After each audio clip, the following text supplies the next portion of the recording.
tell you how it all came about, meeting this gentleman. I was at the Annapolis Boat Show about 4 years ago.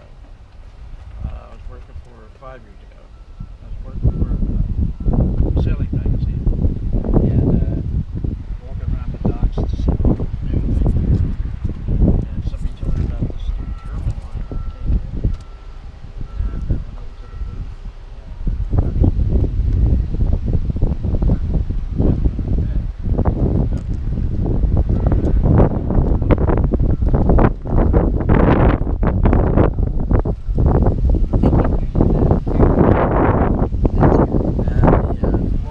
booth.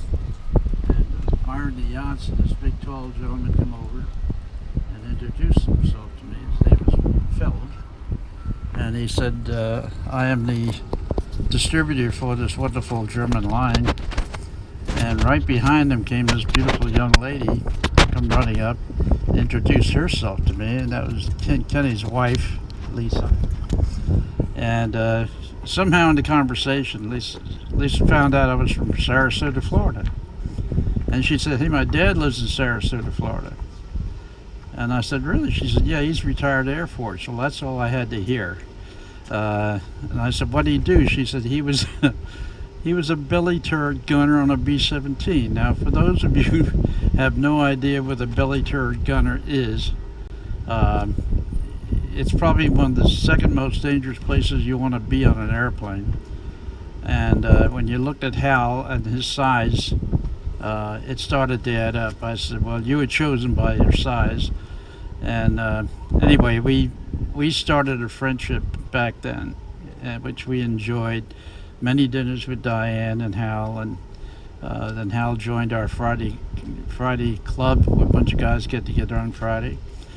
And he loves the Doolittle Raiders, who I represent for the past 25 years.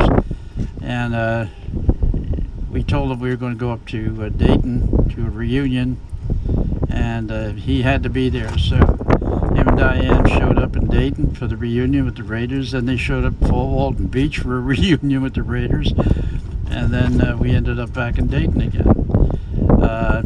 You're just a wonderful guy with wonderful stories, and I'll never forget half the stories he told. And I used to joke with him and saying, well, you're about as popular as a kamikaze pilot, because your life existence in the belly turret, you shouldn't even be here, Hal. I said, you know, most guys that were in that position on a B-17 were the first guys that the Germans would go after and shoot them, and him and the tail gunner. But fortunately, he survived, and 26 years in the Air Force with the toughest master sergeants I ever met, but also one of the smartest guys I ever met in the Air Force. Hal did everything. He worked in every department in the Air Force. And I'm just so proud to be standing here among his friends and his family and say that I was honored to be a friend of his, and going to miss him. But I know he's going to be happy where he is, and I couldn't help but tell Todd a little while ago, I said, it makes sense that he would be in a ball to be buried in, because he lived the most dangerous years of his life in a ball. And so there he is. The only thing that's missing is a pair of 50 caliber machine guns. And I'm sure if Todd would have thought about that earlier, they'd be there. But anyway, it's a joy to be here, and it's quite a celebration. We should celebrate this guy's life. It was a great one. And thank you for inviting me, Mom. Okay, thank you, ladies and gentlemen. Thank you. Thank you.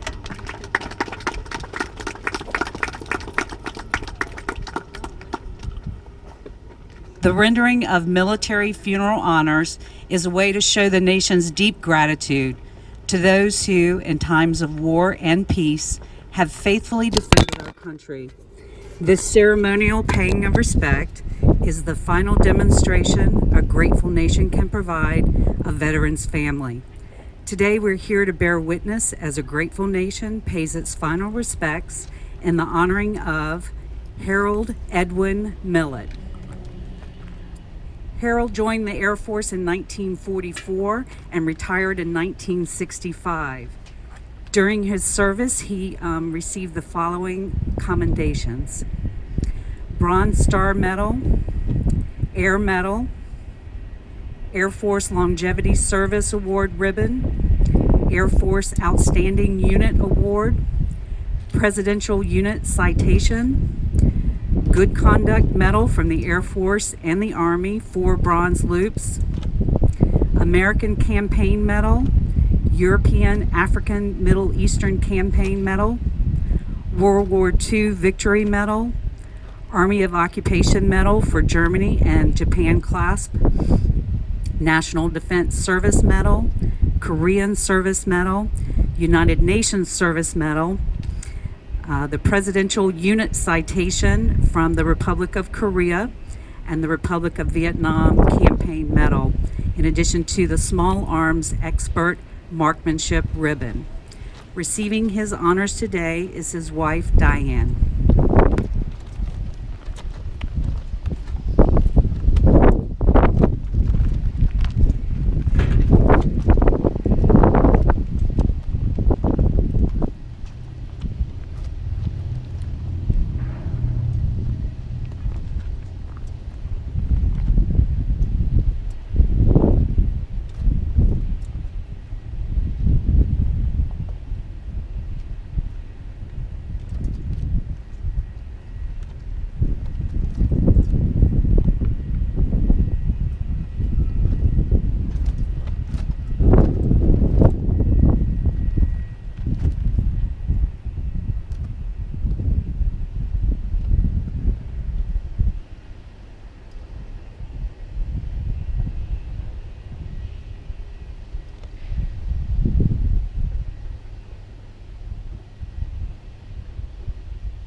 yourselves. Let me know if you need anything. Thank you. The honor guard will stay here and take pictures with the family and friends if that's what you'd like to do.